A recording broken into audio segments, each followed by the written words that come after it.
கார சட்னி வைக்க போகிறேன். இது வந்து என்னோடய ஓன் சட்னின்னு கூட சொல்லலாம். எனக்கு வந்து இப்படி வச்சாத்தையும் பிடிக்கும். எண்ணெய் ஊற்றி காஞ்சோடனே வத்தல் போட்டுக்கிறணும். போட்டுட்டு அதிலே வந்து வெள்ளைப்பூடு போட்டுக்கலாம். இஞ்சி இருந்தால் இஞ்சி போடலாம், வெள்ளைப்பூடு இருந்தால் எதுனாலும் ஒன்று போட்டுக்கலாம். அப்புறம் வந்து சின்ன வெங்காயம்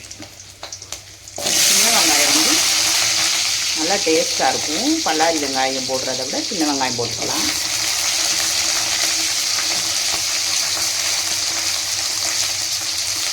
உளுந்தம்பருப்பு,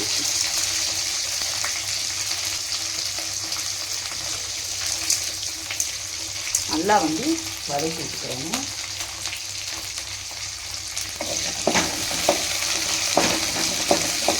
வதங்கட்டும் நல்லா. அதிலே வந்து தேங்காய் சில்லும் போட்டுக்கிறணும். அப்புறம் வந்து அதிலே புதினா மல்லி போட்டு நல்லா வதக்கிறோம். பச்சை வாடை இல்லாமல் வதக்கிறோம்.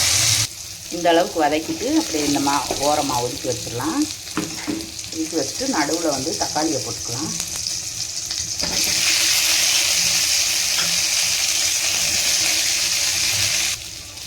தக்காளி வந்து மேத்தோளவு எடுத்தால் போதும். ஆற வச்சு அரைச்சிட்டு வந்துடலாம். அரைச்சாச்சு. இப்போ வந்து தாளிச்சுக்கலாம். கடுகு போட்டு பொரிஞ்சோடனே கருவேப்பிலை போட்டுக்கலாம்.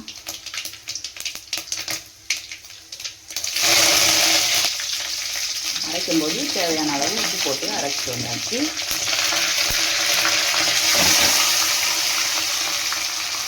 மிக்ஸி தர கழுவி மட்டும் கொஞ்சம் தண்ணி ஊற்றிக்கலாம்.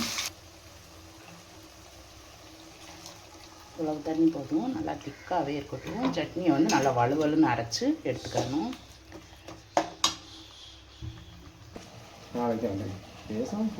இந்த பரதேசிக்கு 2 இட்லி எடுத்து கொடுத்துக்கிறேன். சட்னி வந்து நல்லா கொதிச்சிருச்சு. இப்போ வந்து சாப்பிட்றதுக்கு எடுத்து ஊற்றி கொடுத்துக்கலாம். இங்கிட்டு ஒரு ஆள் உசு உசுன்னு இருக்கு. எனக்கு கடுப்பாகுது பார்த்துக்க. பேசாமல் போயிடுங்கிட்டு. என்ன உனக்கு உசு உசு போட்டு இருக்குது?